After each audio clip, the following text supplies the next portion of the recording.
Passport जो है एक ट्रैवल डॉक्यूमेंट, आपके पास जो आपकी कोई एक इंडियन आइडेंटिटी है उसको हम इन अंतरराष्ट्रीय आइडेंटिटी में कन्वर्ट करते हैं। Government of India has not authorised any agent for the passport services. Surrogacy has different elements in that. So there is a biological father, there is a biological mother. The surrogate does not hold any parental right or any inheritance right after that when the child is born. जो infant appointment जो मिलती है biometric करवाना होता है, तो वो समय पर दोनों पेरेंट्स का होना जरूरी है। Normally we ask for both parents to be present. If one parent is not present, the other parent should be there with the passport of that applicant.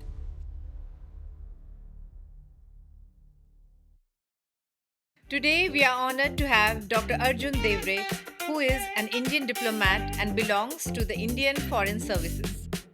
Recognizing his efforts, last year the Ministry of External Affairs have awarded him for taking innovative steps and citizen-centric initiatives. So let's welcome Dr. Arjun Devre.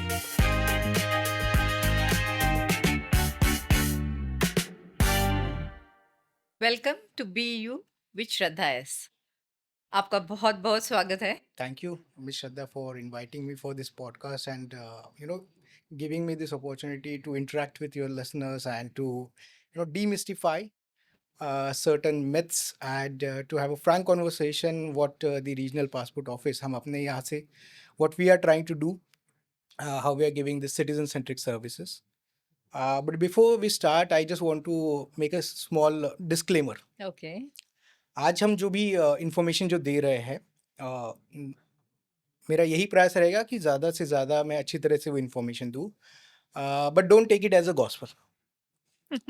Please do go to our website. हमारी website जो है वहाँ पर जाके जब आपको कोई भी अगर दुविधा है, अगर आपको कुछ भी है, तो वहाँ पर भी हमारी ज़्यादा से ज़्यादा इन्फॉर्मेशन दी गई है। बिल्कुल, बहुत एक्साइटेड है क्योंकि हम सभी को पता है कि पासपोर्ट को लेके हर एक व्यक्ति के दिमाग में, दिल में इतने सारे क्वेश्चंस होते हैं क्योंकि इतनी डिफरेंट टाइप्स की सिचुएशंस आ जाती है। सो आई एम श्योर आज का जो हमारा डिस्कशन होने वाला है वो व्यूअर्स के लिए बहुत इंपॉर्टेंट और इंसाइटफुल रहेगा, इंफॉर्मेटिव रहेगा। Let's start. डॉक्टर अर्जुन देवरे, आप डॉक्टर हैं और फिर आपने कैसे डिसाइड किया आप फॉरेन सर्विसेज में आएंगे? मैं मुंबई से ही मैंने MBBS किया है हम्म, और छोटे शहर से होने की वजह से दो ही ऑप्शन होते हैं, एक तो आप इंजीनियर बनिए या डॉक्टर बनिए। बिल्कुल। अगर आप कोई दूसरा ऑप्शन चूज करते हैं तो इंक्लूडिंग योर पेरेंट्स, आपके teachers, including the entire society, आपको ऐसे ही देखते हैं कि आप कुछ तो गलत कर रहे हैं। I mean at least that was during our time, but I was fortunate कि हमारे जो एक सीनियर थे, उन्होंने इस परीक्षा जो UPSC हम जिसे बोलते हैं, सिविल सर्विसेज जिसे बोलते हैं, उसकी तैयारी की और उनका सिलेक्शन हुआ। सो ड्यूरिंग द कॉन्वर्सेशन उन्होंने बोला कि देखिए, यहाँ पर इस परीक्षा में बहुत सारे लोग प्रयत्न करते हैं, आप सक्सेसफुल होंगे या नहीं होंगे वो बात की बात है, बट इसे एक ज्ञान संपादन जिसे हम नॉलेज एक्वायरिंग प्रोसेस की तरह अगर आप देखते हैं, so will definitely have a very different perspective about the entire scenario, entire your outlook of your career as well. So with my so मैंने अपने पिताजी को बोला, which was very difficult one, कि MBBS करने के बाद, क्योंकि उनको पता है कि अब MBBS करने के बाद बच्चा और भी ज़्यादा जाएगा, which obviously my other colleagues with they did, but उनसे फिर मैंने बोला मुझे ज़िंदगी के 2 साल दीजिए, let me try something on my own. If I fail spectacularly on this, I will definitely go and come back to this profession. But with God's grace and the efforts that I put, I got selected into the Indian Foreign Service, which was a very prestigious service. Definitely. हमारी ये service आप सभी को पता है, जो doctor S Jaishankar जी है, हमारे जो परराष्ट्र मंत्री हैं, उनकी वजह से आज पूरे भारत में भी और भारत के पूरे जग में ही सबको इसके बारे में काफ़ी अच्छी तरह से पता है। बिल्कुल। और उसी के दौरान जब सिलेक्ट होते हैं as a Indian foreign service officer, तो हमें पहले कुछ दिनों के लिए जिसे हम इंटर्नशिप बोल सकते हैं, हम मंत्रालय में कुछ दिनों के लिए काम करते हैं और वहाँ से हमें मुझे लैंग्वेज सीखने के लिए ब्राज़ील भेजा गया। So I learn Portuguese there. Okay. And after that, I have served in my missions, Indian embassies in the Lisbon, and in Brasilia. और उसके बाद मैंने रीजनल पासपोर्ट ऑफिस पुणे में 3 साल कार्यभार का वहाँ पर काम किया and recently I have joined as a regional passport officer in Mumbai. That's fantastic. So चलिए, जो हम बिल्कुल कॉमन मैन के जो क्वेश्चंस होते हैं, क्वेरीज होते हैं, उसके ऊपर आते हैं। सो सबसे पहले बहुत सा बेसिक सा सवाल है कि 2026 में अगर किसी को पासपोर्ट के लिए अप्लाई करना है, तो स्टेप बाय स्टेप उन्हें कैसे जाना चाहिए?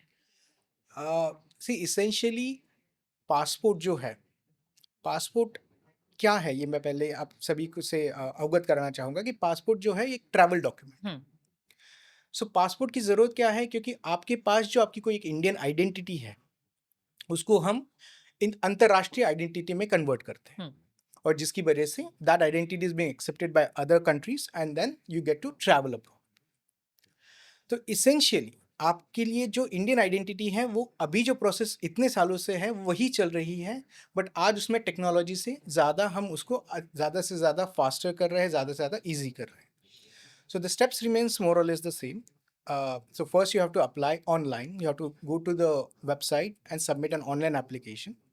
जब आप एप्लीकेशन सबमिट करने के बाद आप अपॉइंटमेंट बुक करते हैं तो नेक्स्ट स्टेप आता है फिजिकली उस सेंटर पे जाके, जो हम जिसे हम पासपोर्ट सेवा केंद्र बोलते हैं, वहाँ पर जाके आपको फिजिकली वो पासपोर्ट एप्लीकेशन सबमिट करना है, आपका फोटो लेना है, डॉक्यूमेंट सबमिट करने हैं, बायोमेट्रिक्स देने हैं। उसके बाद में पुलिस वेरिफिकेशन होता है। पुलिस वेरिफिकेशन आने के बाद, क्लियर होने के बाद पासपोर्ट प्रिंट किया जाता है, और जो फाइनल स्टेप है पासपोर्ट आपका पोस्ट के मार्फत भेजा जाता है।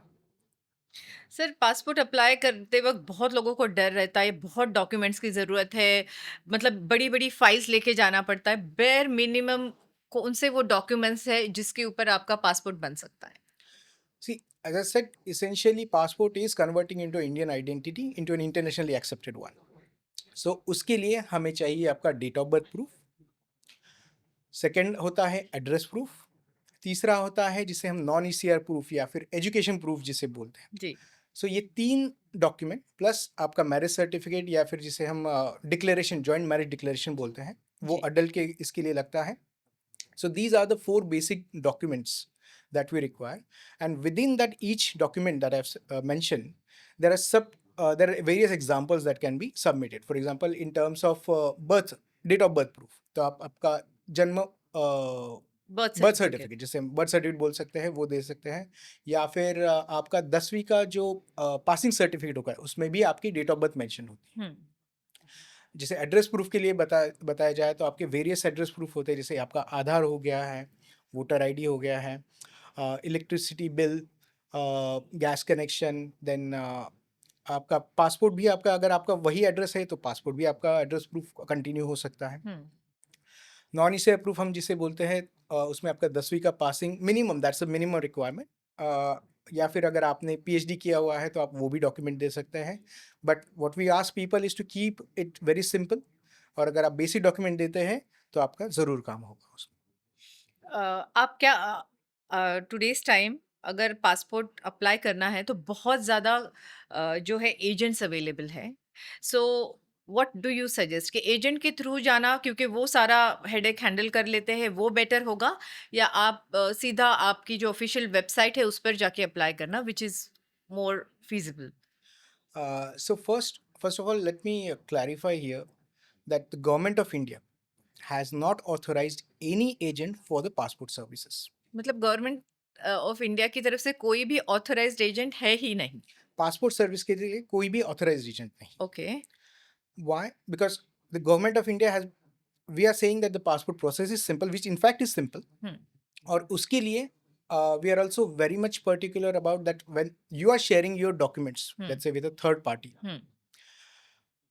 वो थर्ड पार्टी जो अननोन है, आप या फिर वो कैसे इस्तेमाल कर सकती है, उसका दुरुपयोग भी कर सकती है। जी। तो इसीलिए government of India always maintains that आप खुद ही आप हमारी पासपोर्ट इंडिया वेबसाइट पे जाके आप खुद ही ऑनलाइन फॉर्म भरिए, और बहुत सिंपल है, मैं गारंटी से बोल सकता हूँ 10 मिनट में फॉर्म भर के हो जाएगा आपको। रियली? बहुत लोग सोचते हैं आधार कार्ड है तो सब काम हो जाएगा। आधार कार्ड अलोन इट्स सिर्फ काम कर देता है, या बाकी document proofs are also equally important? Aadhaar, अगर आप आज की तारीख में आप डाउनलोड कीजिए हाँ, और आप खुद ही देखिए, उसी पे लिखा हुआ है कि आधार ये जन्म is not a date of birth proof, really? It okay, is written there. Okay. So, and again, there are different types of Aadhaar. So there are those Aadhaars that are issued by the UIDAI itself. हाँ, लेकिन बहुत सारे लोग क्या करते हैं, वो आधार लेके किसी प्राइवेट शॉप में जाके उसको एक प्लास्टिक के कार्ड पे भी छपवा देते हैं, हाँ, which can be tampered with. So ऐसा आधार जो होता है वो अमान्य होता है. ओके, सो अगर आपको प्लास्टिक का अगर आधार कार्ड चाहिए, तो आप यूआईडी के वेबसाइट पे जाके 50 रुपए दे के आपको बकायदा वो प्रॉपर आधार कार्ड आता है जिसमें होलोग्राम होता है, okay, which is which is the authentic, authentication, which is हाँ, the authentic Aadhaar. So as you mentioned, number one, Aadhaar itself, the type of Aadhaar that you're submitting is also is important. If you submit something that is not issued by Aadhaar, okay, whose validity, अगर QR code उसका अगर scan नहीं हो रहा, हाँ, तो वो आधार validity नहीं होगा. हाँ, तो इसीलिए number one, get it from the original sources, that is UID है right, number one. Number two, Aadhaar में भी उसके कुछ रेस्ट्रिक्शंस है, जैसे मैंने बताया कि वो डेट ऑफ बर्थ प्रूफ नहीं है, तो आप उसको आइडेंटिटी प्रूफ की तरह सबमिट कर सकते हैं. It is identity proof. आप उसको, उसमें एड्रेस होता है तो उसका it can be accepted as an address proof as well by the passport authorities. Okay. कौन से ऐसे 3 गलत डिटेल्स है जो कॉमनली लोग फिल अप कर देते हैं फॉर्म में और उसकी वजह से फिर पूरी प्रोसेस जो है वो डिले हो जाती है? Before I answer that question, I would like to make your listeners, remember one acronym, which I would say D2A2. हुँ, बहुत बार जैसे हम बताते हैं कि पासपोर्ट प्रोसेस सिंपल है, अगर आप एक डॉक्यूमेंट देते हैं और एक डॉक्यूमेंट दे दूसरा है और अलग अलग टाइप के डॉक्यूमेंट्स हैं, तो आपका अगर इक्वेशन सिंपल है, so I want to make it a very predictable process. तो इसीलिए मैं हमेशा लोगों से यही, आवेदकों से यही गुजारिश करता हूँ कि पहले आप, पहला जो डी है कि आप पहले अपने डॉक्यूमेंट्स इकट्ठा कीजिए कि कौन से डॉक्यूमेंट्स. ओके, दूसरा डी हुआ डिटेल्स, हुँ, कि उसमें ये इंश्योर कीजिए कि उसमें आपकी डिटेल्स सेम, कि आपका जो नाम है, जैसे मेरा नाम अगर अर्जुन है तो हर डॉक्यूमेंट में अर्जुन है, किसी में अर्जुन कुमार नाम नहीं है, क्योंकि Arjun and Arjun Kumar, these are two different different names. Names, तो बहुत बार महाराष्ट्र में भी ऐसा होता है कि पिताजी के नाम के आगे अगर आप आदर युक्त आप राव लगा देते हैं, हाँ, जी लगा देते हैं, हाँ, तो उससे भी दिक्कतें हो सकती है. So make okay, sure that the details are the same. So वो हो गया. देन डिटेल सेम हो जैसे है वैसे ही ऑनलाइन एप्लीकेशन कीजिए. सो that is the first A that I mention. And the second A that I want to mention is, please ensure that you're going to the appointment on the scheduled time. Please don't waste that appointment. Hmm, So coming back to the question that you mentioned कि कौन से ज़्यादा गलतियाँ लोग करते हैं, तो सबसे पहला होता है कि नाम में ही गलती है, हुँ, कि आपका नाम XYZ है, जैसे कुमारी लगा दिया, कुमार कुमार लगा लगा दिया, दिया, राव लगा दिया, लेकिन जी लगा डॉक्यूमेंट में दिया, कुछ अलग ही है. Right, number one.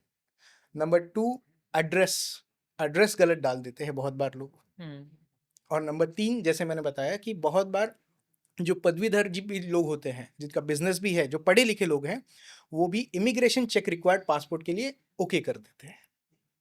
Okay, So these are the three general mistakes that we see that the applicants keep on making.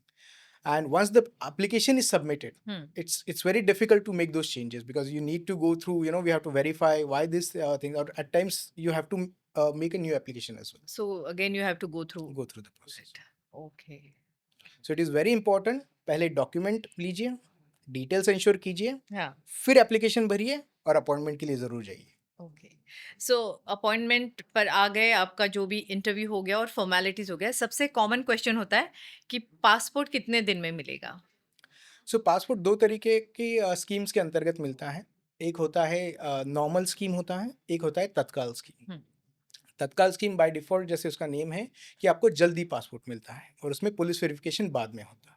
अच्छा, और जो नॉर्मल है, उसमें आपका पहले पुलिस वेरिफिकेशन होगा और जी। आपको पासपोर्ट बाद में. बट मोर और लेस दोनों के अंतर्गत भी बहुत ज़्यादा अंतर नहीं है. हुँ, और मैं सारे दर्शकों से यही एक विनती करूँगा कि अगर आपको कभी भी डाउट है हुँ, कि ये मैं तत्काल में अप्लाई कर, क्योंकि तत्काल के लिए कुछ श्रेणियाँ अमान्य है, अपात्र है. तो if you have any doubt whether you are eligible और ineligible for tatkal hmm, or for normal scheme. Okay, okay, So that is the easiest. Anybody can submit the documents under normal scheme. और तत्काल के लिए कौन-सी चीज़ या कौन-सी situations not eligible? For example अगर आपका पासपोर्ट अगर खो गया है, हुँ, आपका पासपोर्ट डैमेज हो गया है हुँ, या फिर आपने नाम चेंज किया है, हुँ, केसेस जहाँ पर बच्चों के अगर केसेस है, मान लीजिए कि माता-पिता का डिवोर्स है या फिर एक एक पेरेंट का कंसेंट नहीं है, ओके, तो ऐसे केसेस जो कॉम्प्लेक्स केसेस है जिनके ऊपर क्रिमिनल केसेस हैं, जी, जो हाँ, जो अगर मुंबई से या फिर मुंबई जो रीजन है जिसके लिए the regional passport office of Mumbai caters to the 12 districts of Maharashtra. अगर आप उसके बाहर से हैं, हुँ, तो हम बाहर के आवेदकों को यहाँ पर तत्काल के लिए पात्र नहीं है। Okay, Because the Mumbai region and the people who are from this region उनको should get the प्रायोरिटी मिलती है। first priority for that. Okay. जैसे आपने बताया कि अगर पासपोर्ट गुम हो जाए, नाम चेंज करना है, एड्रेस चेंज करना है या पासपोर्ट डैमेज हो गया है, तो आप तत्काल में नहीं अप्लाई कर सकते हो। जैसे ही मैंने बताया कि उसमें तत्काल में अप्लाई नहीं कर सकते हैं। बहुत बार ऐसा भी होता है कि जाने के बाद आपको पता चलता है कि आपका पुलिस वेरिफिकेशन पुराना था, वो एडवर्स है, हुँ, उसके वजह से आप भी नहीं कर पाते। इसीलिए मैं सभी को बोलूँगा, अगर आपको कभी भी डाउट है, हुँ, तो आप नॉर्मल में ही अप्लाई कीजिए, तत्काल में तभी कीजिए जब आपको सच में ज़रूरत होगी तत्काल की। ओके। सो ऐसी कौन-सी कंडीशंस है जिसमें हम तत्काल में अप्लाई कर सकते हैं? So I would say other than those are not ineligible, they can apply. There's no so basically अगर आप नाम नहीं चेंज कर रहे कुछ भी, हुँ, आपका एड्रेस सेम है, आप वहीं पर रह रहे हैं, बाकी सारे डॉक्यूमेंट्स हैं, तो आप उसमें कर सकते सो नॉर्मल केस ऑफ री-इश्यू और रिन्यूअल ऑफ पासपोर्ट अगर है, तभी आप तत्काल में अप्लाई हैं। कर फ्रेश में सकते हो। भी आप कर सकते हैं, हाँ, पहली बार अगर आपको पासपोर्ट चाहिए तभी भी आप कर सकते हैं, लेकिन उसके लिए ज़्यादा डॉक्यूमेंट लगते हैं। अच्छा, सो तत्काल में क्या होता है कि we are giving the benefit of the doubt to the applicant, okay. तो उनको ज़्यादा डॉक्यूमेंट सबमिट करने पड़ते हैं। हुँ, और जैसे कि आपने पहले पूछा हुँ, कि जितने अगर डॉक्यूमेंट अगर आपके ज़्यादा देखे जाएँगे, तो वहाँ पर गुंजाइश यही है कि कहीं न कहीं तो नाम कुछ ना कुछ अलग होगा, कहीं पे कुछ होता है, तो वो डॉक्यूमेंट हम एक्सेप्ट नहीं कर सकते। So then again because of the lack of documents also the application can not be submitted. Okay. So getting back to our original question कि अगर हमने नॉर्मल केस में अगर पासपोर्ट का अप्लाई किया है और इंटरव्यू हो गया है, तो उसके बाद हम कितना टाइम में पासपोर्ट एक्सपेक्ट कर सकते हैं? सो उसके बाद में पुलिस वेरिफिकेशन के लिए पासपोर्ट जाता है। जी। सो पुलिस वेरिफिकेशन में यहाँ पर जहाँ पर भी आपने एड्रेस दिया, for example if you have given the address of Mumbai, hmm, so और महाराष्ट्र, सो महाराष्ट्र गवर्नमेंट की एक अलग अपनी खुद की गाइडलाइंस है जो पुलिस वेरिफिकेशन के लिए ज़रूरी है। तो अगर वो आप सेटिस्फाई अगर करते हैं, हुँ। उनको जो डॉक्यूमेंट उसके अंतर्गत जो चाहिए वो अगर देते हैं, तो बहुत जल्दी से आपका हो जाता है। और जैसे ही पुलिस वेरिफिकेशन क्लियर अगर आ जाता है, तो पासपोर्ट तभी उसी दिन हम प्रिंट करके हम भेज देते हैं। Okay. So depends on the police verification. That factor is that important. Factors and the complexity of the cases as well. Okay. For example अगर किसी के ऊपर अगर कोर्ट में काफ़ी केसेस चल रहे हैं, Hmm. तो हर एक केस में उसका अच्छी तरह से देखा जाता है, उनके पास वो कोर्ट के परमिशंस है कि नहीं वो देखे जाते हैं, whether the court have allowed them to have a passport और नॉट हैव अ पासपोर्ट, तो उसमें दिक्कत लग सकती है। अगर पुलिस वेरिफिकेशन से ग्रीन सिग्नल इमीडिएटली मिल गया हो, then in how much time you can expect a we passport? we normally make sure that we are giving the passport on the same day or the very next day we are sending that passport. Oh, Yes. मेरा passport dispatch हो गया है, पर अभी तक मिला नहीं है. So in that case, क्या प्रोसेस में होता है and how patient we have to be? सबसे पहले मैं ये कहना चाहूँगा कि अब जब भी आप पासपोर्ट के लिए अप्लाई करते हैं, तो कृपया आप अपना खुद का मोबाइल नंबर और खुद का ईमेल एड्रेस जी. वो मेंशन कीजिए। Why it is important that because at certain critical stages, the passport system sends SMS कि जैसे अगर आपका पासपोर्ट अगर डिस्पैच होता है तो आपको SMS आएगा। Hmm. सेम वही पासपोर्ट जब भेजा जाता है तो हम डिपार्टमेंट ऑफ पोस्ट की मार्फत भेजते हैं, स्पीड पोस्ट से भेजते हैं, तो वो भी आपको SMS भेजते हैं कि आपका ट्रैकिंग नंबर भी देते हैं। Hmm. सो जैसे ही डिस्पैच होता है तो आपको ट्रैकिंग नंबर भी आ जाता है। मुंबई में अगर आप हैं, जैसे अगर हमने आज शाम को अगर पासपोर्ट भेजा है, तो कल दोपहर तक लोगों को वो पासपोर्ट मिल जाता है। Okay. So that is there, but make sure that you give your own mobile number so that you receive all the SMSs, all the critical communication, so that you are able to track and ensure that you are at home to Hmm. receive the passport as well. Police verification के सबसे ज़्यादा लिए लोगों में डर रहता है कि पुलिस घर पे आएगी, वो सब। सो एक्चुअल प्रोसेस क्या होता है और कौन से केसेस में रेड फ्लैग आप जिसे बोलते हैं वो हो जाता है? See, the most important part of this thing, passport issuance, is to be as genuine and as upfront about whatever the complexity or whatever your case is. क्योंकि suppression of information hmm. or giving wrong information is a punishable offense. Okay. So many people what they try to do is उनको लगता है कि हाँ मैंने ये कर दूंगा तो अथॉरिटीज को पता नहीं चलेगा, लेकिन ओके। अथॉरिटी के पास अभी सारा डेटा जो है वो इंटीग्रेटेड है, उनको पता चलता है. ओके। सो जितना आप अथॉरिटीज का काम, hmm. Be passport authority, police authority, इनका काम आप जितना इजी करते हैं उतना जल्दी आपका केस पास होगा. For example, even though as you mention कि सर कौन से मिनिमम डॉक्यूमेंट रखते हैं, हम्म। I would advise please go and submit, even if for example if you don't have a 10th passing certificate, please, it's not mentioned but please give that certificate, because उसकी वजह से फिर सामने वाले authority को लगता है कि ये आदमी जेन्युइन है क्योंकि उसकी टैली हो रही है, ये बंदा राइट। यहीं पर था. ओके। क्योंकि जब पुलिस वेरिफिकेशन जब होता है हम्म। तो पुलिस का काम है दो चीजें चेक करना. Hmm. Number one is citizenship, hmm. Number two is criminality. Citizenship check होना ये सिटीजनशिप एक्ट के अंतर्गत होता है ओके। और उसके लिए स्ट्रिक्ट कट ऑफ है कि 1987 के पहले अगर आप बॉर्न है, 1987 से लेके 2004 आपका है और 2004 ऑनवर्ड्स. सो अगर मान लीजिए कोई अगर 2004 के बाद अगर कोई बच्चा अगर पैदा हुआ है तो उसमें कंडीशन ये होती है कि बच्चा इंडिया में पैदा होना चाहिए, तो उसका बर्थ सर्टिफिकेट लगेगा. एक माता या पिता में से एक कोई भारतीय होना चाहिए. अच्छा।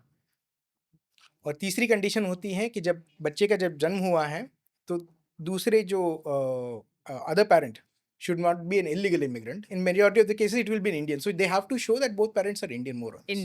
Indians. So parents' documents would also be asked. अच्छा। And if they have scrutiny, they might ask even further documents to verify that whether that person is really an Indian or not. So that is why I'm saying the Maharashtra police and the Mumbai police specifically, उनकी एक specific guidelines उन्होंने online भी दी हुई. अच्छा। उसके अंतर्गत अगर आप उनको डॉक्यूमेंट देते हैं तो बहुत जल्दी से वो भी काम हो जाता है. द प्रॉब्लम इज अज्यूमिंग कि आपका सब कुछ ठीक है और सामने वाला परेशान करने के लिए बैठा है, ऐसा नहीं है. ओके। बहुत बार ऐसा होता है उनको अभी see from what we are trying to balance is the applicant's convenience as well as the security aspect of the same, right. because we want to make sure the passport is very important document yes. and it does not fall in the wrong hands. Right. So that is why this is inter-agency cooperation is very much important, in which the applicant is an integral part, and the cooperation is very much expected in the entire process. Sir, fake websites, fake calls, document scam, passport process से जुड़ी सबसे common 2-3 fraud tricks please बताइए, क्योंकि बहुत डर लगता है आजकल, मैसेज पॉपअप हो जाता है और कैसे इन सब चीज़ों से बचा जाए? So the most important thing is whenever you are applying, जब भी आप अप्लाई कर रहे हैं तो authorize government of India website पे ही जाइए. ऑफिशियल जो वेबसाइट है which is www.passportindia.gov.in. Okay. So it is registered with .gov.in domain. Okay. बहुत बार स्कैमर्स ऐसा करते हैं कि पासपोर्ट वेबसाइट वैसे दिखे उसको .org, .com, .in, .xyz नाम से वो कर देंगे. और इसीलिए आप जब भी सर्च करते हैं गूगल में सर्च करने से अच्छा आप डायरेक्टली इस वेबसाइट पे सीधा टाइप करके जाइए. जी। If you do not have a computer, we also the passport, there is also a passport app. So there is Passport Seva app available on Android as well as on iOS. Okay. तो आप उसके through भी आप कर सकते हैं, which is much more easier for you to download an official app and हाँ. submit it through that way. That's a fantastic thing. I think बहुत सारे लोग अवेयर नहीं है कि पासपोर्ट का ऐप है और उसके थ्रू ही आप सारी सर्विसेज अवेल कर सकते हैं. सारी सर्विसेज अवेल कर सकते हैं. In fact in that same app you have track your application status. Okay. So अगर आपने एप्लीकेशन नंबर डाला आपका तो तभी आपका स्टेटस भी आपको पता चल जाएगा कि कहाँ पर है. This is fantastic. I am happy to know about this because मुझे नहीं पता था कि पासपोर्ट का ऐप है और आप सारी चीजें आप वो ऐप के थ्रू कर सकते हो. सी व्हाट हैपेंस इज आप 10 साल में एक बार ही पासपोर्ट बनाते हैं. जी. So there is always an apprehension that something government of India must have made it much more complex that entire world is against me. It is not like that. हाँ, It remains the same process. However, there are these notorious elements, for example, जो fraudsters या fraudsters or scams हो let's रहे say हैं. agents who will try to create that myth that, see, if you don't go through us, Hmm. you will face an hurdle. Yeah. And they try to perpetuate that myth as well. Yes. So we have a number of people, and there is a growing trend which I must appreciate, that number of people are applying by themselves and ensuring that they are not sharing their personal documents with a third party without who may misuse them as well. Right, right. Sir next सवाल ऐसा है कि बहुत सारे लोगों को ऐसा लगता है कि मेरे पास पुराना पासपोर्ट है, तो मुझे जो रिन्यूअल करना है या जो अभी एक्सपायर होने वाला है या तो उसके लिए मुझे नए डॉक्यूमेंट्स की ज़रूरत नहीं है, मैं बस अप्लाई कर दूँ और मेरा हो जाएगा. ये सच है या मिथ है? सो एज आई सेड, अगर आप नॉर्मल में अगर आप अप्लाई करते हैं, हुँ, सो आपका पासपोर्ट, अगर आपका री इशू केस है, तो आपका पासपोर्ट ही आपका डेट ऑफ बर्थ प्रूफ हो जाता है. हाँ, तो उसमें एक डॉक्यूमेंट हो गया. जी. अगर आपका एड्रेस भी अगर आपका वही है, हुँ, तो या फिर थोड़ा बहुत, बहुत सारे लोगों का कभी अपार्टमेंट थोड़ा चेंज, बिल्डिंग सेम रहती है लेकिन अपार्टमेंट चेंज होता है कभी होता है, तो उसके लिए आपको बस एक थोड़ा सा नया कोई दूसरा कोई एड्रेस प्रूफ होगा, वो है जैसे इलेक्ट्रिसिटी बिल इलेक्ट्रिसिटी हो. बिल और हाँ, समथिंग लाइक. हाँ, अगर आपका पुराना पासपोर्ट, अगर हम जो नॉन ईसीआर कैटेगरी में आपको मिला है, तो फिर से आपको एजुकेशन प्रूफ देने की जरूरत नहीं, क्योंकि वो सिस्टम में पहले ही अवेलेबल है. जी. तो ये कम हो गया. हुँ, लेकिन आप अगर तत्काल में अगर अप्लाई करते हैं, हुँ, तो आपको 3 डॉक्यूमेंट मैंडेटरीली देने पड़ते हैं. Okay. So that is where even under reissue, Hmm. where there are no changes whatsoever, Hmm. you have to give more documents simply because you are applying under Tatkal scheme. जैसे शादी के बाद surname change हो गया है या divorce के बाद नेम रिवर्ट करना है, इन सब सिचुएशंस में लोगों ने क्या डॉक्यूमेंट सबमिट करना चाहिए या what is the procedure? So I would first give a general information about the name change process. Hmm. So anybody who wants to change their name, and by name I mean first name, middle name or surname or combination thereof. Okay. तो ऐसे लोगों को gadget में notification देना पड़ता है, state gadget में, कि आपका पुराना नाम ये था, नया नाम आपका ये है. जी. तो ये पहले गैजेट नोटिफिकेशन आपका हो गया. या फिर आप 2 न्यूज़पेपर में आप पेपर कटिंग्स दे सकते हैं, एडवर्टीजमेंट दे सकते हैं राइट. कि मेरा पुराना नाम ये था, नया नाम let's say this is my new name, और मैं पासपोर्ट री इशू के लिए मैं अप्लाई, इशुएंस के लिए मैं ये चीज़ कर रहा हूँ. जी.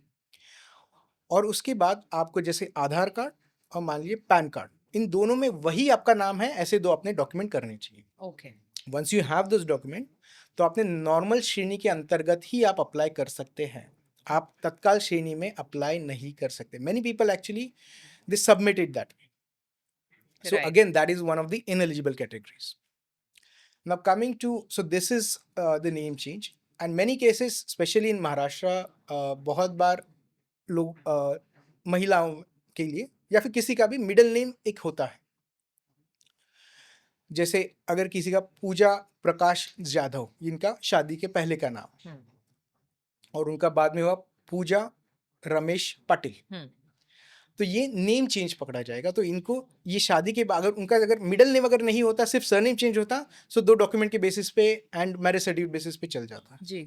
But in such cases they have to give the name change document okay. So वो गजेट में गजेट में, या फिर 2 न्यूज़पेपर कटिंग जैसे हमने बताया. That's important. Yes. ओके. अभी एक बहुत कॉमन क्वेश्चन जो इंटरनेशनल ट्रिप्स पे जाते हैं और वहां पे अगर किसी ने अपना पासपोर्ट खो दिया तो क्या प्रोसीजर होगा? First of all, my sympathies for those people who have lost it, because it dampens the entire mood. Yes. But either if you lose the passport or the passport is damaged, हाँ.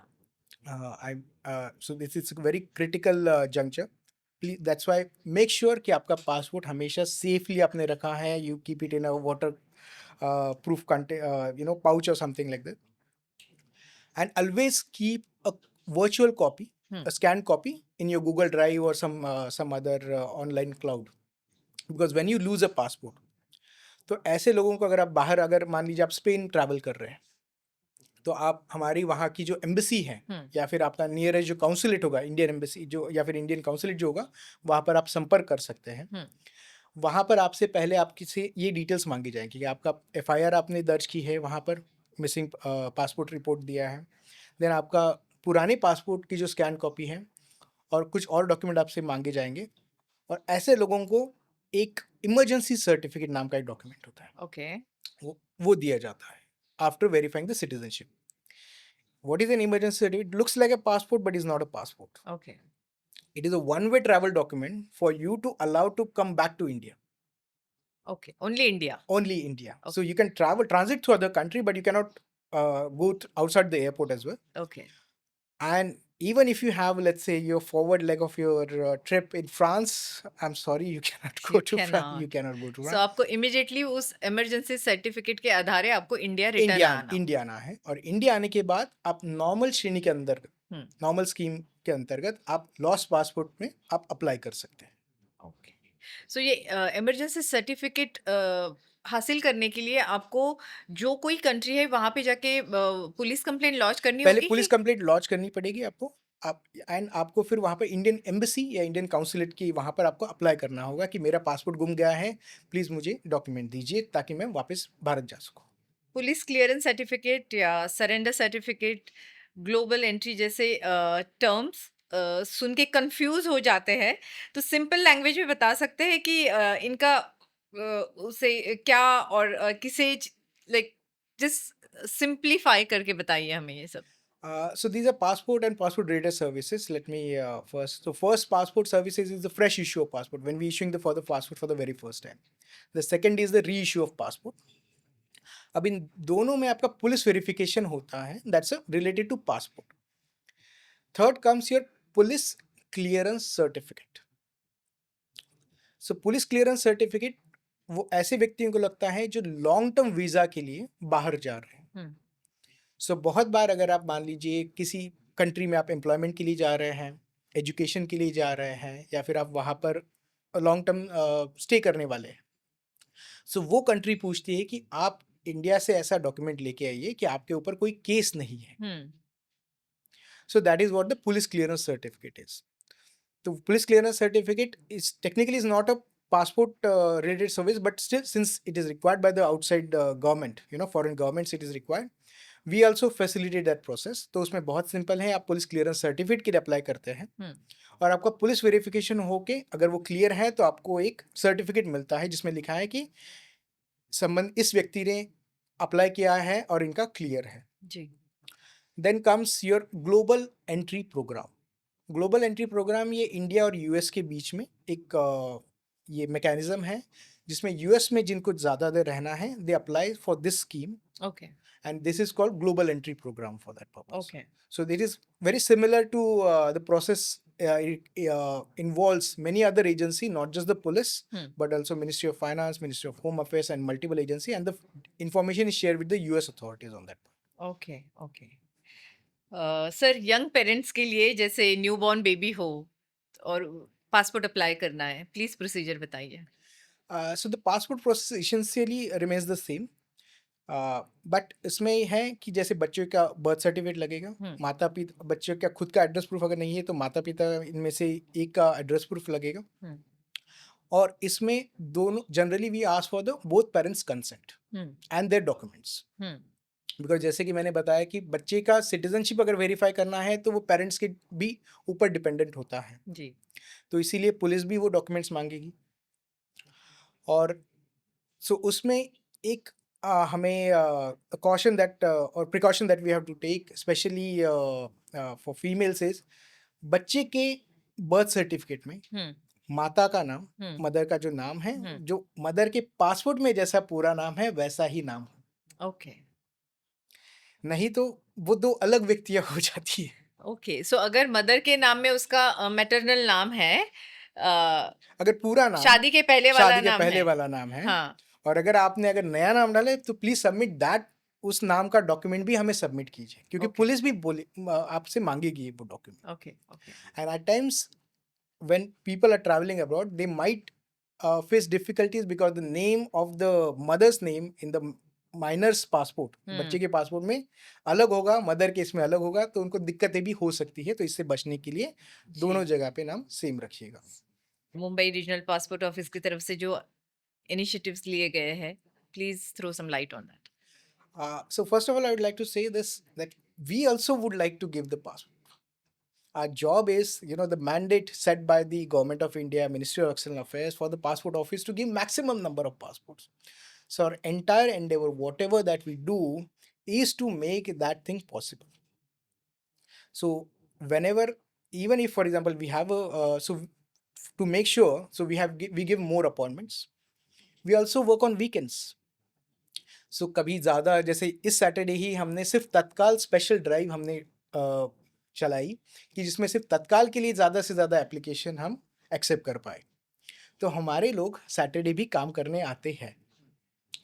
To clear out the pendency we are working on Saturdays, not, public को पता नहीं है, लेकिन हमारे लोग Saturday भी आके उसके लिए काम करके जाते हैं. Okay to make sure that the backlog जल्दी से चला जाए. अगर लोगों को कम्युनिकेशन जो भेजना है वो लेटर्स अच्छी तरह से चले जाए, for that we are working. This is just to ensure that maximum number of passports are given. So as I said in the very beginning, but applicant remains the critical point in this. If you give us the document, if you give us the required number document, it helps our people to take a faster decision. So please help us to help you. Okay And as part of it, we have issued on a social media a very simple infographics okay where what the information that I'm giving right now, वो सारी जानकारी हमने एकदम छोटी छोटी tweet के माध्यम से हमने वहाँ पर लिखी है. तो अगर किसी को भी अगर दिक्कत है तो वो @RPU मुंबई के इसमें हमने वहाँ पर पिन भी किया हुआ है कि कैसे करना. It's 20 tweet thread of consisting various issues okay that we have done there. NRIs आजकल सोच रहे हैं मैं अब्रॉड सेटल हो गया पर इंडियन सिटीजनशिप कैसे रखूं. Overseas citizenship of India card के बेनिफिट्स क्या है और उसके बारे में हमें बताइए. So NRI and OCI, these are two different things. So NRI by definition is an Indian. He's an Indian citizen. He Yes. holds an Indian nationality. But वो नॉन रेसिडेंट है, वो इंडिया में नहीं रहता, but he is an Indian national. Right उसके opposite है overseas citizen of India. It's kind of a misnomer, but it means that जो लोग पहले इंडियन थे उन्होंने दूसरे कंट्री की सिटीजनशिप ले ली है, जी but we recognize that their connection to India, and that's why we issue them a long-term visa mechanism which is called overseas citizen of India. So जो NRI हैं, अगर उनको अगर अप्लाई करना है तो अप्लाई कर सकते हैं वो इंडियन एम्बेसी और इंडियन काउंसुलेट के माध्यम से. उनका पुलिस वेरिफिकेशन जहाँ पर वो इंडिया में एड्रेस देंगे वहाँ पर होगा, और वो डायरेक्टली कंसर्न पुलिस के माध्यम से उनको इंडियन एम्बेसी या इंडियन काउंसुलेट में जाएगा. Okay OCI is a different, as I said, it's given to foreigners. NRIs को passport. फास्ट ट्रैक इमिग्रेशन के लिए एफटीआई टीटीपी बायोमेट्रिक एनरोलमेंट का सिंपल प्रोसेस क्या है and what are its benefits. So this is also a scheme that is not by the Ministry of External Affairs but done by Ministry of Home Affairs, under which Bureau of Immigration comes. So उसके माध्यम से जो Indians हैं वो fast track immigration की website पे जाके register अगर करते हैं हाँ तो उनको बाद में next step is to give the biometrics. They can give that biometric at the first time when they are going abroad. तो एक बार वो रजिस्टर होने के बाद मुंबई में मुंबई एयरपोर्ट में 4 से 5 स्पेशल काउंटर्स लगे हुए हैं. ओके सो अगर आप स्कैन करते हैं आपका इवन नॉन चिप पासपोर्ट हाँ और आपका बायोमेट्रिक्स मैप ये मैच हो जाता है, जी तो गेट्स अपने आप खुल जाते हैं और you can just zoom in. मैंने सुना है कि ये गवर्नमेंट ने प्राइवेटाइजेशन कर दिया है. प्लीज आप इसके बारे में सच क्या है बताइए. This is again a misconception that is there. What Government of India has done since 2012 कि हमने पासपोर्ट सेवा प्रोजेक्ट का पहला चरण लाया था, जिसके अंतर्गत गवर्नमेंट ने ये देखा कि जो नॉन सॉवरेन फंक्शन, जो नॉन गवर्नमेंटल फंक्शन है, क्या हम उसको कम कर सकते हैं और किसी प्राइवेट एजेंसी को अगर दे सकते हैं तो गवर्नमेंट जो स्टाफ है वो खाली हो जाएगा and then he can do more of the government task itself. So उसके मार्फत पहली बार जब ये प्रोजेक्ट हुआ तो टाटा कंसल्टेंसी सर्विसेज जो है उनको कुछ जो चीज़ें हैं जो नॉन गवर्नमेंट फंक्शन से वो उनको दिए गए कि जैसे कि PSK का रखरखाव करना, पासपोर्ट सेवा केंद्र का रखरखाव करना, जो काउंटर ए जो आपका होता है जिसमें सिर्फ आपका फोटो कैप्चर करना होता है, बायोमेट्रिक्स देना होता है या डॉक्यूमेंट स्कैन करना होता है, जिसमें कोई डिसीजन मेकिंग नहीं है. सो वो चीज़ें वो आउटसोर्स की गई. सो इसे ये प्राइवेट पब्लिक पीपीपी मॉडल जिसे हम बोलते हैं, पब्लिक प्राइवेट पार्टनरशिप, तो ये एक मॉडल है okay and is working very well. But at the same time, I would like to stress that the issuance of passport is very much a government of India functions okay that is under the Ministry of External Affairs. Sir ECR versus non ECR please differentiate कीजिए ECR का मतलब होता है immigration check required. हम्म, सो हमारे जो भी भारतीय जो प्रवासी हैं, जो कुछ चुनिंदा कंट्रीज में जाते हैं, जैसे आपके सऊदी अरेबिया, जो गल्फ कंट्रीज है, या हम्म, फिर कुछ चुनिंदा कंट्रीज, उसमें जब जाते हैं काम के लिए जाते हैं, तो ऐसे अर्धकुशल या what we call semi skilled semi और स्किल्ड अनस्किल्ड वर्कर्स, जो 10वीं से कम पढ़े लिखे हैं, ओके ओके तो ऐसे लोगों को हम एक पासपोर्ट जो देते हैं उसमें लिखा होता है इमिग्रेशन चेक रिक्वायर्ड. ओके और जिन लोगों में ऐसा नहीं लिखा होता, जिनके पासपोर्ट में आपकी 10वीं हुई है, आपका ज़्यादा ग्रेजुएशन है, तो आपके इसमें वो, अगर आप वो डॉक्यूमेंट देते हैं तो आपके इसमें वो लिखा नहीं है. सो जहाँ नहीं लिखा है वो नॉन ईसीआर पासपोर्ट हो गया, that's a regular usual passport. And immigration check required passport will have a remark in the back page saying immigration check required. So जैसे कि मैंने बताया, ये स्किल्ड, सेमी स्किल्ड और अनस्किल्ड लोगों को दिया जाता है, जिनका 10वीं से कम मान लीजिए उनका शिक्षण है. और ये इसीलिए दिया गया है कि ऐसे लोगों को अ, विदेश मंत्रालय का जो एक डिपार्टमेंट है, जो ऑफिस है, जिसे प्रोटेक्टर ऑफ इमिग्रेंट बोलते हैं, जो ऐसे लोगों के प्रोटेक्शन के लिए जो बना है, वहाँ पर जाके उनको एक सेमिनार करना होता है, एक सेशन करना होता है, उनको ट्रेनिंग दिया जाता है कि अगर आप जब बाहर जा रहे हैं तो आपको किस किस चीज़ों का ध्यान रखना चाहिए. जी आप अगर कोई इम्पोर्टेंट चीज़, अगर आप डॉक्यूमेंट साइन कर रहे हैं, क्योंकि आपका कोई फ़ायदा ना उठा ले. जी So for those purpose, they need immigration clearance from the protector of immigrants. That's why immigration check required. However, जिन लोगों का अगर 10वीं हुआ है, जो तो 15 से 50, इस ग्रुप में जो लोग हैं, ऐसे लोगों में अगर 10वीं किया हुआ है, अगर वो टैक्स अगर रेगुलरली पे करते हैं, या फिर जो 50 के ऊपर भी हैं, तो ऐसे लोग इस नॉन ईसीआर के लिए पात्र हैं और उन्होंने 10वीं का पासिंग सर्टिफिकेट, वो मिनिमम डॉक्यूमेंट दे सकते हैं. सर बहुत सारे केसेस में मेडिकल इमरजेंसी आ जाती है तो उसमें हम तात्काल में अप्लाई कर सकते हैं या what is the procedure like yes, medical emergency में तत्काल में ज़रूर अप्लाई कर सकते हैं, but as I said, please make sure that tatkal में अप्लाई करते वक्त आपके डॉक्यूमेंट सही हैं, और तभी आपको फिर कोई दिक्कत नहीं आती. so you have to submit the document You have to submit your own medical documents, certificate or whatever not the medical certificate per se, but your own identity document that are required for tatkal scheme. okay okay As such. Sir बहुत सारे divorce cases होते हैं जहाँ पर एक parent का जो है कंसेंट नहीं मिल पाता है अगर बच्चे की पासपोर्ट अप्लाई करना है या रिन्यू करना है या री इशू करवाना है एक पेरेंट का अगर कंसेंट ना मिले तो उस केस में कैसे किया जाए So as I said, normal cases में हम दोनों माता पिता का हम कंसेंट मांगते हैं. So but there are multiple scenarios जिसमें दूसरे जो पेरेंट हैं उनकी कंसेंट अवेलेबल नहीं है. So we maintain an annexure called annexure C. So दोनों माता पिता की कंसेंट होती है, वो एनेक्शर डी में, उसके माध्यम से वो दोनों साइन करके देते हैं. अगर नहीं है तो आपको एनेक्शर सी भी भरना होता है. जी तो अनेक्षर सी में तकरीबन 8 से 9 रीजंस दिए हुए हैं कि ऐसे कि जिसमें दूसरे पेरेंट की कंसेंट क्यों अवेलेबल नहीं है. सो जो माइनर केसेस, जो एकदम इजी केसेस है, जिसमें मान लीजिए कि पिताजी जो है, मान लीजिए वो दूसरे देश ट्रैवल कर रहे हैं, या फिर पिताजी दूसरे देश में काम कर रहे हैं, मदर यहीं पर है, बच्चे भी यहीं पर हैं, लेकिन father is working abroad. Right So these are the minor ones where they have to give the long-term residence, the photocopy of that, and then the proof of the travel and the visa and everything. And these such cases go for police verification as well. Then come to the next complexity कि जिन माता पिता में मान लीजिए divorce case चल रहा है, divorce has not been finalised और समथिंग लाइक दिस, और जिसमें डिवोर्स अगर हो गया है तो कस्टडी किसे दी गई है, that is one more question. बहुत बार ऐसा भी हमने देखा है, या फिर लोग क्लेम करते हैं कि दूसरे जो पेरेंट है उन्होंने अबैंडन कर दिया.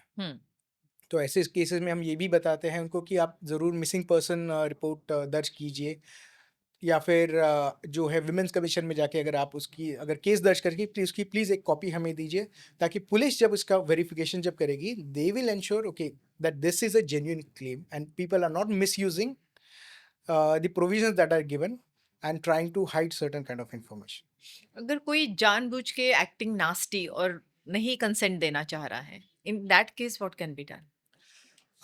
So again, there was a case last year called Yushika Gedam versus Passport Office, wherein the Bombay High Court has categorically has said that कि बच्चे का अगर पासपोर्ट है तो other parent cannot withhold the consent for unnecessary reasons, क्योंकि बच्चे का education है, बच्चे का भी ट्रैवल है, and mother in such cases let's say अगर नेचुरल गार्डियन है या फिर उनके पास कस्टडी है, so she is the best place to take a decision on. So we also go by that, we also give a due notice to the other parent. We ask the mother to submit, give us the details. We also ask them to so that a due notices can be served to the other side, and we ask them to submit a proper prohibitory order from the courts if the court has issued so that we can take a proper decision on that. Because whatever that we do, we don't want at the end of the day the mother or the child to suffer through the entire scenario. सो अगर कोई deliberately मना कर दे, then So in that case, as I said, the court has mentioned that you cannot just deny the consent for the sake of denying. but There has to be a rationale behind it. right, but still just to make a thing nasty, or maybe a nasty divorce is happening, and the next person decides not to give the consent out of his own So in such cases, after the notice period is over, if the answer is not received, then it is deemed that the other person is not interested in participating in that, or other else, if they have given it, we take into consideration the court's judgment as well and what the person is saying. If they do not match, then we take the necessary action as well on that cases. so how long one has to wait for that period? I would say in such cases we should have our patience as well, because I don't want to take we don't want to take any hasty decision. Huh. Because I jokingly say, for example, in case of adults as well, as once the passport is given, we don't want to see you coming to our office again for the next 10 years till the time passport is expired or something like this. Because it's a process. It takes a kind of a preparation and everything, True. resources as well. Right. So we are also very careful that there are unnecessary litigations can be avoided, and once a decision is taken, that can also be upheld in the court as well. So we also advise the parents as well Okay. to tread cautiously and please be patient with the process, so that once a decision is being taken, it is final. Okay okay sir, specially Mumbai में बहुत ज़्यादा जो cases होते हैं और issues जो passport के बारे में फेस करते हैं, वो address, permanent address and current address. So बहुत सारी बिल्डिंग्स जो है रीडेवलपमेंट में गई होती है, और somebody decides to go and stay with their parents and they don't have the current address proof। वो सिनेरियो में हम क्या डॉक्यूमेंट्स सबमिट कर सकते हैं और क्या पॉसिबिलिटी है? So if you look at the number of options that are given to submit as a acceptable address, present address proof, so there are many. Please remember, always give your present address mentioned there, because the police verification and the passport delivery will happen at that address. Okay Number one. Number two, अगर आपके पास मान लीजिए आप पुरानी कहीं किसी जगह पे रह रहे थे, वो रीडेवलपमेंट में है, अगर आप नई जगह पे रहते हैं तो आप रेंट एग्रीमेंट एक होता है वो दे सकते हैं। आप अपने इलेक्ट्रिसिटी बिल अगर आपके नाम पे है वहाँ पर वो भी दे सके, अगर वो किसी अगर आपके इसमें है। You can also give for example आपका बैंक पासबुक जो होता है उसमें अगर आपने वो वैसा एड्रेस अगर मेंशन किया है, that can be accepted as a address proof. However, let me please caution you here as well, while we are accepting this, that does not mean police cannot ask for more documents. Okay Police may ask for additional documents. That does not mean that they don't want to cooperate, because they are following certain guidelines. Okay So while this can be accepted to verify further claim, because and that claim can that disingenuous, the people are not misusing this provision that so police may ask for you for the additional document as well. अगर हमारे पास rent agreement नहीं है, suppose in laws के घर पे जाके रह रहे हैं, in that case rent agreement भी नहीं होगा, इलेक्ट्रिसिटी बिल भी आपके नाम पर नहीं होगा। There's one more option of postpaid bill also. Let's say you have mobile, हाँ, and the postpaid bill can be accepted as the address proof as well. But for that also you need address proof, right? But you can convert that address. Okay, You can mention the new address. Okay. You can also make changes in the Aadhaar as well. As the head of the family, you can make those changes as well. So for passport verification, you again then it will be a temporary address change on Aadhaar. It's quite a tricky situation. I understand that. Either I would suggest either you wait for some time हाँ, or get one of the documents, because multiple documents are given, Hmm. multiple options are given, which suffices the need for the address proof as well. okay. Because आपको पता है जैसे redevelopment sometimes it takes years, ages, and for XYZ reasons. So then, is there any way out? So the rent agreement is one. The हाँ, rent और अगर agreement वो नहीं है तो postpaid आप बता रहे हो, postpaid है, या फिर आप अपना अगर आधार चेंज आधार करवा। आधार में भी आप चेंज करवा सकते हैं, वोटर में भी आप अगर एलिजिबल है हम्म, तो आप उसमें भी कर सकते हैं, या फिर there are light bill, electricity bill, water bill, gas connection bill, Okay. that can also be that is one of the acceptable proof. okay, okay. That was nice. Sir, basic do's and don'ts बताइए passport apply करने के time पे। First do I would mention is apply through the official website or Passport Seva app only. Hmm. Number two is, if in doubt, always apply under the normal scheme. Number three, please mention your own mobile number and the address, email address, because the important communications and the SMS will be sent to that. And number three is, when you have an appointment, please make sure you go on that. Please don't waste that slot. So that it's a courtesy to the fellow applicants, because they are waiting for it. You got a slot, that means you should not do it. And the don'ts I would say is, please don't do it through a third party. Just you found somebody on the website, on the internet, and don't share your personal details, which can be जी, misused. जी। Unless and until you have read the Tatkal scheme, please don't apply under the Tatkal scheme. So these are the main basic do's and don'ts. that I basic have. Dos and Yeah, don'ts. एक सवाल रह गया था जो मुझे लगता है बहुत इम्पोर्टेंट है, जो इन्फेंट जो होते हैं उनको अपॉइंटमेंट जो मिलती है बायोमेट्रिक करवाना होता है, तो वो समय पर दोनों पेरेंट्स का होना जरूरी है। Normally we ask for both parents to be present. But if one parent is not present, the other parent should be there with the passport of that applicant. Okay, So अगर दोनों के पास अगर passport है, दोनों अगर माता पिता के नाम एक दूसरे के पासपोर्ट में इन द स्पाउस कॉलम अगर मेंशन्ड है, जी, और when they sign the annexure, जी, अगर मान लीजिए पिताजी नहीं आ रहे हैं and the mother is going to submit the annexure D, make sure the father signs as per his signature in the passport, okay, because that signature would be matched against this, so that while we are giving that courtesy, while we are giving that facility, but if the signature is different, then again that person has to come back या for that. So it's mandatory कि आप दूसरे मतलब spouse का I would Passport advise, carry see, करें। 10 साल में 5 साल में एक बार अप्लाई करना है, so हाँ। I think you can spare that much of time in for rare it. Case अगर ट्रैवल हो या मेडिकल केस हो in that So if they're traveling, then annexure C comes into the picture, Hmm. and accordingly they can submit that annexures as well. But annexure C, I would say, please don't take it lightly. I would again say, because at that goes into even further scrutiny. Sometimes we have seen cases wherein the agent said कि नहीं नहीं sir काम पे है तो रहने दीजिए, हम annexure C पे लिख देंगे कि सर Oh. बाहर ट्रैवल कर रहे हैं. ओके, या And when the situation is otherwise, then that involves them, puts in a difficult spot as well. Understand. Sir, मैंने सुना है कि आपको बहुत ही स्पेशल अवार्ड दिया गया है, प्लीज इसके बारे में बताइए। See, what I've been trying to do is uh, everybody keeps on saying, from our side we also say that the passport process has become simple. The other side, the people are also experiencing that. However, certain applicants are not able to get through, or I want to make sure that the utilization rate, the success rate increases. So what I did is I made sure that certain communication, certain things, for example, as I said, certain documents, minimum documents that are required, are prominently displayed.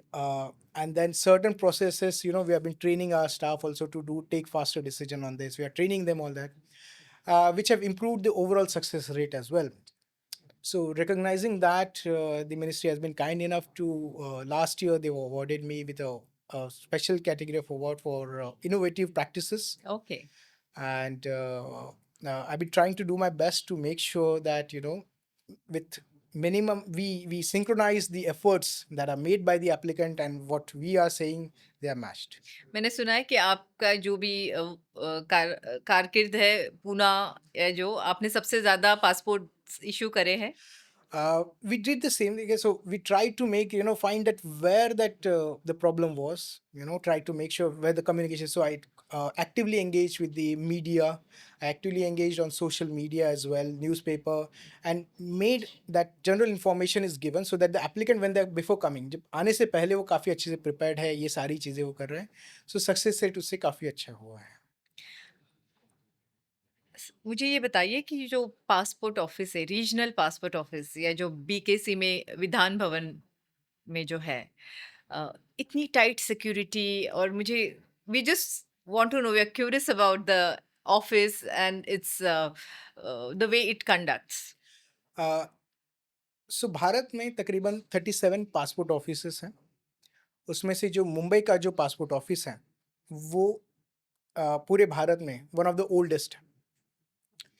So it is and this office caters to about 12 districts of Maharashtra. Okay. जो Konkan reason है आपका पूरा, जी. Then जिसे हम Khandesh reason जिसे बोलते हैं, नासिक, जलगांव, धुले, नंदुरबार और Aurangabad, and the union territory of Daman. So these places इनको प्राइमरीली केटर करता है. और इसके अंतर्गत हमारे 5 पासपोर्ट सेवा केंद्र हैं और 16 post office passport Seva Kendra. तो almost every district we have almost every Lok Sabha constituency we have a office. And we are trying to make sure that more and more people are getting the passport services near to their places as well. That was fantastic and very very informative. I'm sure बहुत सारे common man के जो issues और queries regarding passport आज resolve हुए होंगे और बहुत उनको एक गाइडेंस मिला होगा whenever they are applying for their passport. और हर एक डिफरेंट सिचुएशंस को हमने डेप्थ में डिस्कस करने की कोशिश करी है. Thank you so much. It was wonderful talking to you, और बहुत अच्छी तरह से आपने हमें एक्सप्लेन करा है और इन्फॉर्मेशन दी है and how to go about our next passport renewal or reissue. So that was fantastic, and it was an honor to have you with us on Be You with Shraddha S. Thank you very much.